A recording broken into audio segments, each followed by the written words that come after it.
Welcome to my Module 14 for EDL 853, a case study over when a student's rights are wronged.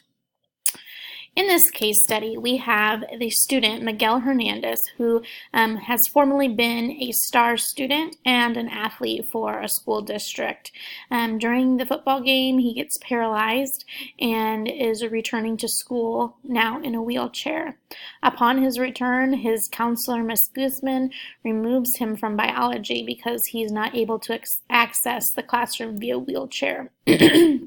Instead, he's placed in a different science classroom to fulfill his graduation science credit. His parents are very upset because they were uninformed about this change in his schedule, and he also needs to take biology in order to get into the college that he wants to in the future. So the parents bring in lawyers to the situation, and it becomes very complicated. The principal in the situation needs to make a decision on how to react and deal with the issues for Miguel. This case presents a lot of legal and ethical issues. Legally, there's a lot of things wrong with there. Under IDEA, this is a violation of Miguel's rights, and it's also a violation of Section 504. He is now considered to have a orthopedic impairment, so that should allow him access to all of his classrooms as needed, and to deny him access to biology just because he can't get into the classroom is a violation of his rights under FAPE. There also seems to be a lack of clear procedural outlining of an educational plan for him. The case study said that there was a meeting between parents and counselors and principals before he started, but there didn't seem to be any clear outlining of his new 504 plan detailing the accommodations. So that appears to be something that needs to be done legally to fix that as well. There's also some ethical issues with this case.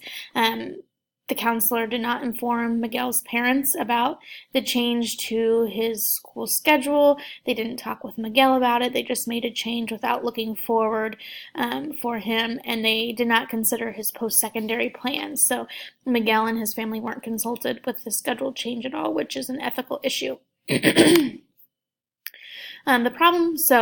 summary, the problem for this case study is that Miguel returned to school after a life-altering injury, which has resulted in him being confined to a wheelchair, only to find that his guidance counselor, Ms. Guzman, has removed him from biology, a needed course for college admittance, because he cannot access the classroom.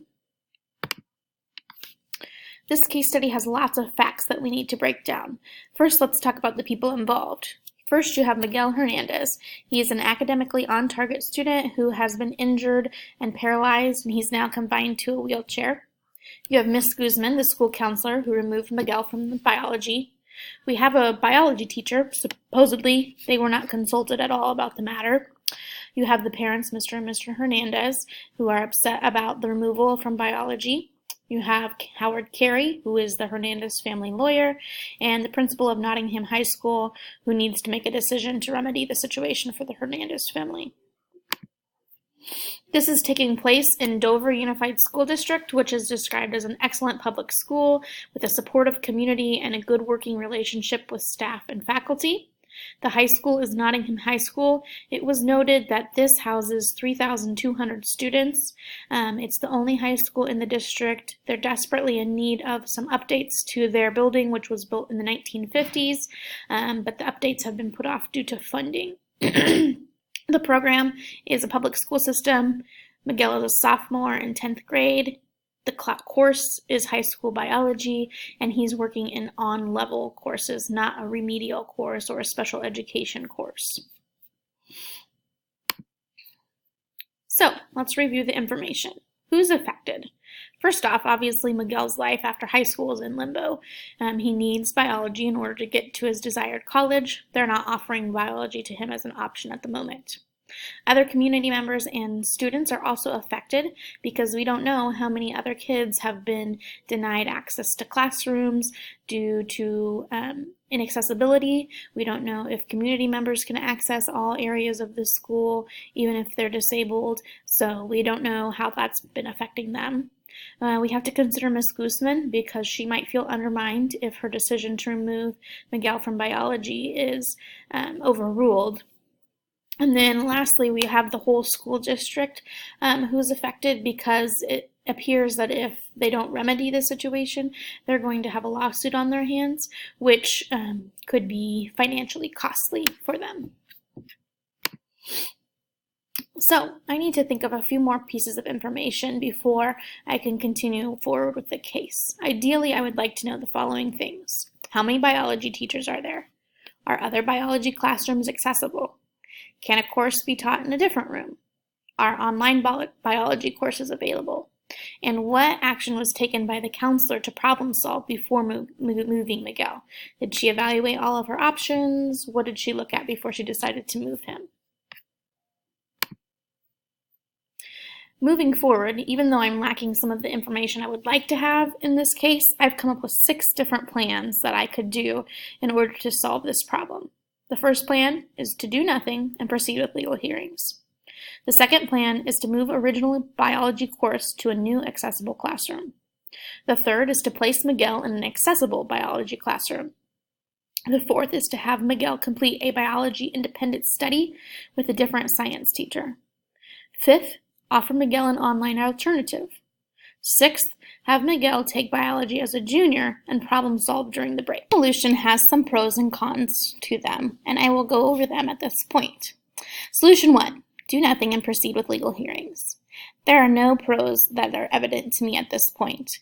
The cons, parents are upset, potential community backlash, potential financial implications for the district, and Miguel will not receive the proper education. Solution 2, move original biology course to a new accessible classroom.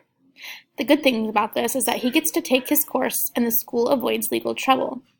Cons would be that it burdens teacher who will have to relocate, and it could inconvenience other students who now have to change their class environment.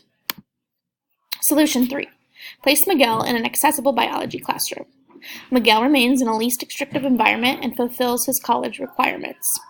The cons could be that there might not be a handicapped accessible classroom available for him. Solution 4, have Miguel complete a biology independent study with a different science teacher. Pros could be that Miguel completes his biology credit and remains on track in school. A con would be that there would be more work for the teacher, no peer interaction, and there's a potential for him to miss out on valuable labs. Fifth, offer Miguel an online alternative. The pros, Miguel completes biology requirement and can work at his own pace.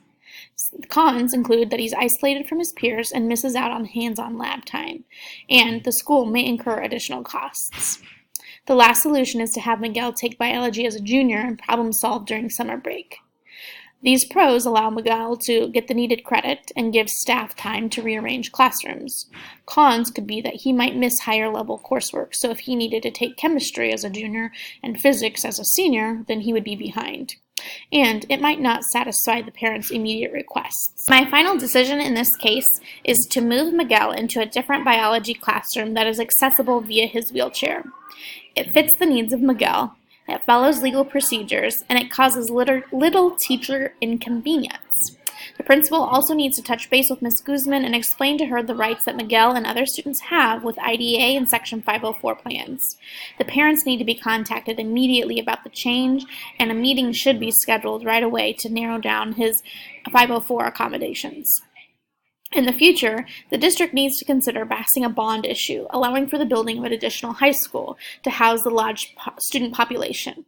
At least, they should consider remodeling the current building. Clearly, there's some handicap accessibility issues that are preventing Miguel, and probably many other students, from getting where they need to go.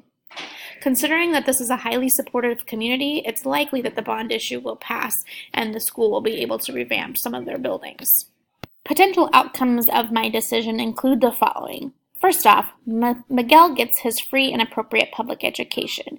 It's taking place in the least restrictive environment, and Miguel gets to be on track to apply for college. There's little disruption to his educational plan when Miguel just gets moved to a new biology classroom. Parents and lawyers would probably drop potential litigation against the school district because the problem will have been solved.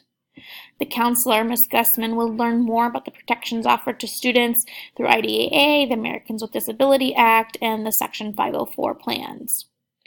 And then lastly, the community will benefit for a very long time from a new high school or at least improved high school facilities.